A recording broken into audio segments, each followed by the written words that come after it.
The Rameshwaram cafe ಬಾಂಬರ್ನ travel history ಇದೆಯಲ್ಲ, ಇದು ಬೆಚ್ಚಿ ಬೀಳಿಸುವಂತಿದೆ.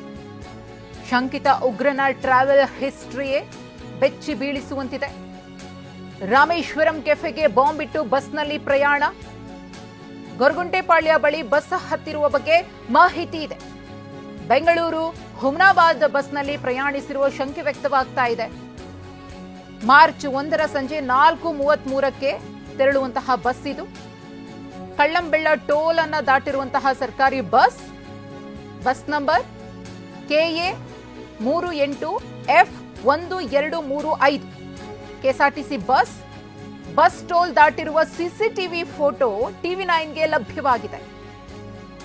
ಶಂಕಿತ ಉಗ್ರನ ಟ್ರಾವೆಲ್ ಹಿಸ್ಟ್ರಿ ಇದೆಯಲ್ಲ, ಇದು ಬಹಳ ರೋಚಕವಾಗಿದೆ.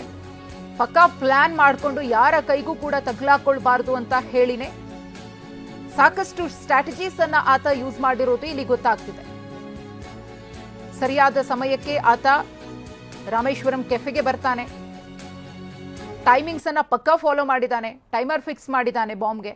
ಅದಾದ್ಮೇಲೆ ಅಲ್ಲಿಂದ ಕರೆಕ್ಟ್ ಟೈಮ್ಗೆ ತೆರಳಿ ಎಲ್ಲೆಲ್ಲಿ ಹೋಗಬೇಕು ಅನ್ಕೊಂಡಿದ್ನೋ ಅಲ್ಲೆಲ್ಲವೂ ಕೂಡ ಟ್ರಾವೆಲ್ ಮಾಡಿದ್ದಾನೆ. ಅದರಲ್ಲೂ ಸಿಸಿಟಿವಿ ಇರೋ ಕಡೆಗಳನ್ನ ಅವಾಯ್ಡ್ ಮಾಡಿದ್ದಾನೆ. ಆದ್ರೂ ಕೂಡ ಆತ ಒಂದಷ್ಟು ಭಾಗಗಳಲ್ಲಿ ಸಂಚಾರ ಮಾಡಿದಂತಹ ಸಿಸಿಟಿವಿ ದೃಶ್ಯಾವಳಿಗಳನ್ನ NIA ಅಧಿಕಾರಿಗಳು, ಸಿಸಿಬಿ ಅಧಿಕಾರಿಗಳು, ಸ್ಥಳೀಯ ಪೊಲೀಸರು ಕಲೆ ಹಾಕಿದ್ದಾರೆ. ಇದು ಒಂದು ಕಡೆ ನೀವು BMTC ಬಸ್ನಲ್ಲಿ ಆತ ಓಡಾಡ್ತಾ ಇರುವಂತಹ ದೃಶ್ಯಾವಳಿಗಳು. ಇನ್ನು ಮತ್ತೊಂದು ಕಡೆ ಈತ ಟ್ರಾವೆಲ್ ಮಾಡಿರುವಂತಹ ಮತ್ತೊಂದು ಎಕ್ಸ್ಕ್ಲೂಸಿವ್ ಫೋಟೋ TV9ಗೆ ಲಭ್ಯವಾಗಿದೆ. ಮಾರ್ಚ್ 1 ಸಂಜೆ 4:33ಕ್ಕೆ ಈ ಒಂದು ಬಸ್ ತೆರಳಿದೆ. ಕಳ್ಳಂಬೆಳ್ಳ ಟೋಲ್ ಅನ್ನ ಸರ್ಕಾರಿ ಬಸ್ ದಾಟಿದೆ, KSRTC ಬಸ್. ಇದೇ ಬಸ್ ಆ ಫೋಟೋವನ್ನು ಕೂಡ ಎಕ್ಸ್ಕ್ಲೂಸಿವ್ ಆಗಿ ನೋಡ್ತಾ ಇದ್ದೀರಿ.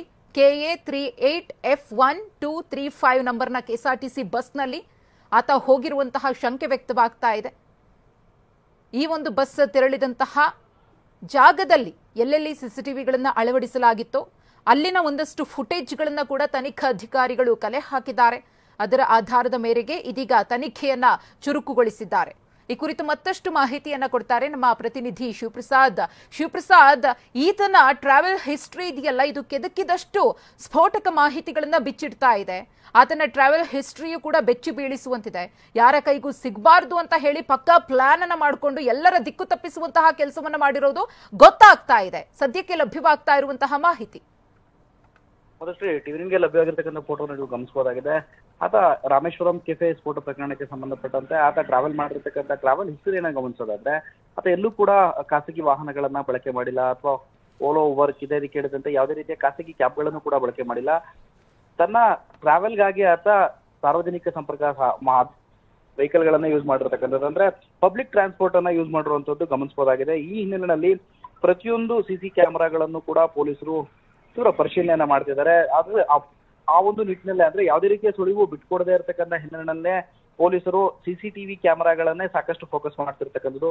ಈ ಹಿನ್ನೆಲೆಯಲ್ಲಿ ಗೊರಗುಂಟೆಪಾಳ್ಯದ ಬಸ್ KSRTC ಬಸ್ ಏನ್ ಪಾಸ್ ಆಗಿದೆ, ಅವತ್ತು ಮಾರ್ಚ್ 1ರಂದು KA 38F1235 ನಂಬರ್ನ ಬಸ್ ಹುಮ್ನಾಬಾದ್ ಮಾರ್ಗವಾಗಿ ತೆರಳತಕ್ಕಂಥ ಬಸ್ನಲ್ಲಿ ಆತ ಸಂಚರಿಸಿರ್ತಕ್ಕಂಥ ಸಾಧ್ಯತೆಗಳು ಇರತಕ್ಕಂಥ ಹಿನ್ನೆಲೆಯಲ್ಲಿ ಆ ಬಸ್ಗೆ ಸಂಬಂಧಪಟ್ಟಂತೆ ಒಂದಷ್ಟು ಮಾಹಿತಿಗಳನ್ನು ಕೂಡ ಈಗಾಗಲೇ ಪೊಲೀಸರು ಕಲೆ ಹಾಕ್ತಿರ್ತಕ್ಕಂಥದ್ದು. ಬೆಂಗಳೂರಿನಿಂದ ಹುಮ್ನಾಬಾದ್ಗೆ ಹೋಗುವಂತ ಬಸ್ನಲ್ಲಿ ಆತ ಗೊರಗುಂಟೆಪಾಳ್ಯದ ಸಿಗ್ನಲ್ ಬಳಿಯಿಂದ ಪಾಸ್ ಆಗಿರ್ತಕ್ಕಂಥಕ್ಕೆ ಸಂಬಂಧಪಟ್ಟಂತೆ ಈಗಾಗಲೇ ಒಂದಷ್ಟು ಮಾಹಿತಿಗಳನ್ನು ಕಲೆ ಹಾಕ್ತಿದ್ದಾರೆ. ಈ ನಿಟ್ಟಿನಲ್ಲೂ ಕೂಡ ಪೊಲೀಸರು ಹಲವು ಆಯಾಮಗಳಲ್ಲಿ ತನಿಖೆಯನ್ನು ಕೂಡ ಚುರುಕುಗೊಳಿಸಿರ್ತಕ್ಕಂಥದ್ದು. ಇಡೀ ಪ್ರಕರಣದಲ್ಲಿ CCTV ಫುಟೇಜ್ಗಳು ಪ್ರಮುಖ ಪಾತ್ರವನ್ನ ವಹಿಸ್ತವೆ. ಅಂದ್ರೆ ಆತ ಯಾವ ನಿಟ್ಟಿನಲ್ಲಿ ಟ್ರಾವೆಲ್ ಅನ್ನ ಮಾಡಿದ್ದಾನೆ ಅನ್ನೋದ್ರ ಬಗ್ಗೆ ಒಂದಷ್ಟು ಮಾಹಿತಿಯನ್ನ ಕೊಡೋದಕ್ಕೆ ಪೊಲೀಸರಿಗೆ ಸಾಧ್ಯವಾಗ್ತಿರ್ತಕ್ಕಂಥದ್ದು. ಈ ನಿಟ್ಟಿನಲ್ಲಿ ಪೊಲೀಸರು ಕೂಡ ವರ್ಕೌಟ್ ಮಾಡ್ತಿರ್ತಕ್ಕಂಥದ್ದು. ಅದಷ್ಟೇ ರಾಷ್ಟ್ರೀಯ ತನಿಖಾ ಸಂಸ್ಥೆ ಆಗಿರ್ತಕ್ಕಂಥ NIA ಪ್ರಮುಖವಾಗಿ ಯಾವ್ದಾದ್ರು ಆರೋಪಿಯನ್ನ ಬಂಧಿಸೋದಾದ್ರೆ ಒಂದಷ್ಟು ಎವಿಡೆನ್ಸ್ ಗಳನ್ನ ಮೊದಲಿಗೆ ಕಲೆ ಹಾಕುತ್ತೆ. ಆ ಎವಿಡೆನ್ಸ್ ಗಳನ್ನ ಕಲೆ ಹಾಕಿದ ಬಳಿಕ ಆರೋಪಿಯನ್ನ ಲಾಕ್ ಮಾಡ್ತದೆ. ಹಿಂದಿನಿಂದಲೂ ಕೂಡ NIA ರೂಢಿಸಿಕೊಂಡು ಬಂದಿರತಕ್ಕಂಥದ್ದು. ತನಿಖೆಯ ಭಾಗವಾಗಿ ಒಂದಷ್ಟು ಎವಿಡೆನ್ಸ್ ಗಳನ್ನ NIA ಅಧಿಕಾರಿಗಳು ಕಲೆ ಹಾಕ್ತಾರೆ, ಡಿಫರೆಂಟ್ ಆಗಿ ವರ್ಕೌಟ್ ಅನ್ನ ಮಾಡ್ತಾರೆ. ಈ ನಿಟ್ಟಿನಲ್ಲಿ ಒಂದಷ್ಟು ಎವಿಡೆನ್ಸ್ ಗಳನ್ನು ಕೂಡ ಈಗಾಗಲೇ NIA ಪೊಲೀಸರು ಕಲೆ ಹಾಕ್ತಿರ್ತಕ್ಕಂಥದ್ದು. ಧನ್ಯವಾದ ಶಿವಪ್ರಸಾದ್, ತಮ್ಮ ಮಾಹಿತಿಗಾಗಿ.